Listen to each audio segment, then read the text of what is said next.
আক্কেল দাঁত রাখবো না ফেলবো, এটা অনেক বড় একটা প্রশ্ন আমাদের রোগীদের কাছে। তো আজকে আমরা এই প্রশ্নের উত্তর খুঁজব। আক্কেল দাঁত কি, কখন হয় এবং এর ম্যানেজমেন্ট।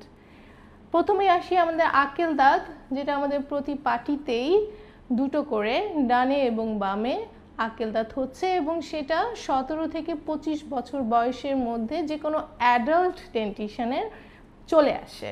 কিন্তু অনেকের মুখগহ্বরের পরিমাণ আকৃতির উপরে ডিপেন্ড করে এবং দাঁতের আকৃতির উপর ডিপেন্ড করে এই দাঁত অনেক সময় সম্পূর্ণরূপে উঠে, আবার অনেক সময় সম্পূর্ণরূপে উঠে না, আবার অনেক সময় বাঁকা হয়ে উঠে, বাঁকা হয়ে বাহিরের দিকে উঠে।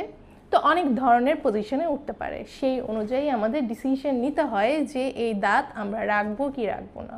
তো রোগী যখন আমাদের কাছে নর্মালি যে কমপ্লেনটা নিয়ে আসে তা হচ্ছে তীব্র ব্যথা নিয়ে আসে। অনেক সময় এটার উপর দিয়ে মাড়ি থাকে, মাড়িটা লাল হয়ে যায় এবং তার উপরের দাঁত দিয়ে এবং নিচের দাঁতে কামড় পড়ে, ক্রমান্বয়ে কামড়ে এখানে ঘা নিয়ে আসে।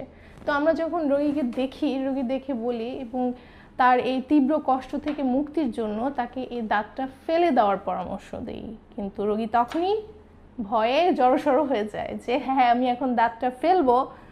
দাঁতটা ফেলতে যেয়ে সে প্যানিক করা শুরু করে, দাঁতটা কি হবে, দাঁত চোখ নষ্ট হয়ে যাবে, সে অনেক কিছু বলে। তো আমরা যেটা চেষ্টা করি রোগীকে বলতে যে আপনি যদি এই দাঁতটা রাখেন তাহলে কি কি হতে পারে। প্রথমত এই দাঁতটা আমাদের মুখগহ্বরে কোনো কাজে আসছে না।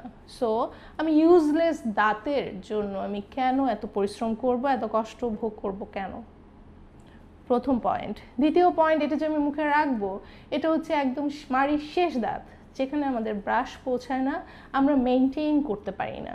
তখন আলটিমেটলি কি হয়, আমাদের স্কেলিং পলিশিংয়ের উপর অনেকটা ডিপেন্ডেন্ট হয়ে যেতে হয়, যেটা আমাদের 7-8 মাস একবার করতে হয়। তো আর এভাবে আলটিমেট ফিউচারের ফেটটা কি হয়, এখানে ডেন্টাল ইনফেকশন, যেটা আমরা ইনভ্যারিয়েবলি বলি ডেন্টাল ক্যারিজ হয়, এবং ফেট হচ্ছে এক্সট্রাকশন। সেটা হয়তো আমরা 10-20 বছর পরে যে ফেলছি। তো এই যে লম্বা একটা প্রক্রিয়া, এই লম্বা প্রক্রিয়ায় এই ইফেক্টটা যাতে না হয় সেজন্য আমরা দাঁতটা ফেলার পরামর্শ দিয়ে থাকি। এবং এজন্য আমরা এখন এই ভিডিওর মাধ্যমে আমি সব রোগীদের কাছে আমি এই মেসেজটা দিতে চাই, যদি আপনাদের এরকম আপনারা আক্কেল দাঁতের এই সমস্যাগুলোর মধ্য দিয়ে যান, তাহলে অবশ্যই নির্দ্বিধায় দাঁত ফেলতে পারেন।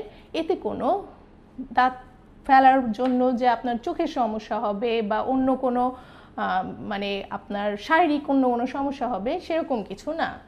এটা একটা নর্মাল সার্জিক্যাল প্রসিডিওরের মাধ্যমে। আর বর্তমানে তো আপনি জানেনই, বিশেষ করে ওরাল অ্যান্ড ম্যাক্সিলোফেশিয়াল সার্জন যারা, তারা অনেক সুন্দর করে সার্জারির মাধ্যমে আপনাকে দাঁতটা ফেলতে সহযোগিতা করবে। ধন্যবাদ সবাইকে।